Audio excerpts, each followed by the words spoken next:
Hello friends, आज मेरे साथ के आने वाले एपिसोड का अपडेट आपके लेकर आए। एपिसोड जो श्रोता कोकिला जिगना पर चिल्लाती हूँ, तुमने शादी करने का फैसला कर लिया और तुमने मुझे बताया भी नहीं, वो भी प्लम्बर। कैसे प्लम्बर का कहना है कि मैं प्लम्बर हूँ, पंप रिपेयर करने आया था। कोकिला उसकी बात सुनने में कोई दिलचस्पी नहीं दिखाती। जिगना बोलती है कौन है प्लम्बर, फिर कहता वही तो कह रहा हूँ कि मैं प्लम्बर हूँ। वो चिढ़ जाता और चला जाता है कि लगता है कि नल तो ठीक ही है, लेकिन इस घर में सबका दिमाग खराब है। गोपी नीचे आती है। जब गोपी समीर के बारे में बात करने की कोशिश कर रही होती है तो वो भी नीचे आ जाता है। कोकिला जिगना से बोलती ये कौन है, क्या आप इसे जानते? जिगना बोलती कि वही है जिससे मैं शादी करना चाहती हूँ। समीर बोलता हम इंटरनेट पर चैटिंग कर रहे थे और हमें एक दूसरे से प्यार हो गया। अब मैंने जिगना से शादी करने के बारे में सोचा, इसलिए मैं यहाँ आया। जिगना भी इसी उद्देश्य से भारत आई। जिगना समीर से माफ़ी मांगते और समीर कहता है कि ठीक है। कोकिला फिर से जिगना पर चिल्लाती, तुम कभी नहीं सोचते कि तुम्हारे साथ क्या होता है और इसका तुम्हारे परिवार पर क्या प्रभाव पड़ेगा। अगर आप अभी शादी कर लेते तो लोग इसके बारे में क्या बात करेंगे। आपने शादी की उम्र में कभी दिलचस्पी नहीं दिखाई।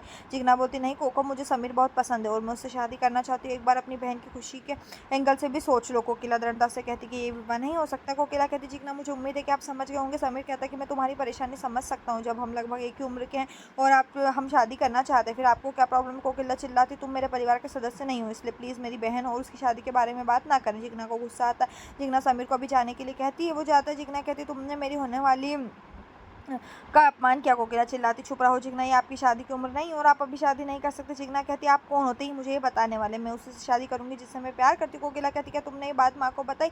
आप जानते ही गलत है, इसलिए आप उससे बात नहीं करेंगे। अब इस बारे में मैं माँ को बताऊंगी और बात बताने का टाइम आ गया। जिगना भी चिल्लाती ठीक है उसे बताओ, लेकिन मैं समीर से शादी करूंगी। कोकिला एक बार फिर चिल्लाती नहीं, ये शादी नहीं हो सकती। दोनों अलग अलग दिशाओं में चले जाते। गोपी चाय लेकर उस कमरे में आती। अहम गोपी से बोलता क्या जिगना मासी ने अपना मन बदल लिया या नहीं? गोपी जवाब देती नहीं अहम जी, मैं उनसे मिल चुकी हूँ, मासी जी के लिए वो ठीक है। अहम जवाब देता नहीं, इस उम्र में वो शादी नहीं कर सकती, माँ हर बार सही होती। गोपी कहती नहीं, ये मासी जी के लिए ठीक हो सकता है। गोपी कहती शादी के बाद मैंने पढ़ाई की, हालांकि मेरी उम्र पढ़ने की नहीं थी, उसी तरह मासी जी के बारे में भी सोच सकते हैं। अहम शांति से कमरा सोने चला जाता है। इधर मीठी नाश्ते की प्लेट लेकर आती है। गोपी मीठी को कुछ काम बताती है और नाश्ता ढूंढती। मीठी कहती है जिगना मासी जी ने नाश्ता करने से मना कर दिया।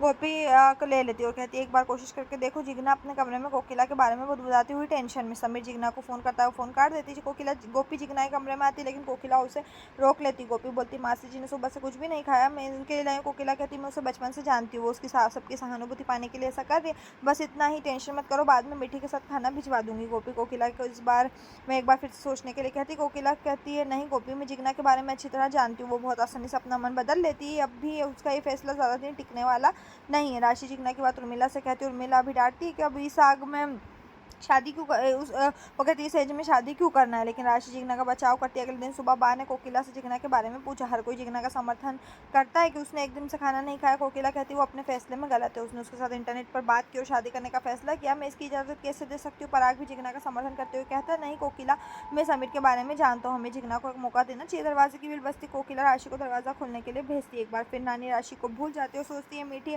नानी राशि को ड्राइवर को पैसे देने के लिए कहती है, राशि देती। नानी अंदर आती, सभी उसको विश करते, उसका आशीर्वाद लेते। नानी गोपी को देखकर खुश हो जाती, उसे आशीर्वाद देती। नानी गोपी को किंजल और बा को अपनी पड़ोसन समझती। बाद में कोकिला ने अपनी गलतफहमी दूर की। नानी कोकिला से बोलती है कि उसने यहाँ क्यों बुलाया। कोकिला कहती है मैंने आपको जिगना के बारे में बात करने के लिए बुलाया। जिगना ऊपर से नानी को आवाज़ देती है। यहीं पर जो ये एपिसोड खत्म। इस तरह का एपिसोड पाने के लिए चैनल को सब्सक्राइब करें, साथ में बेल भी प्रेस करें।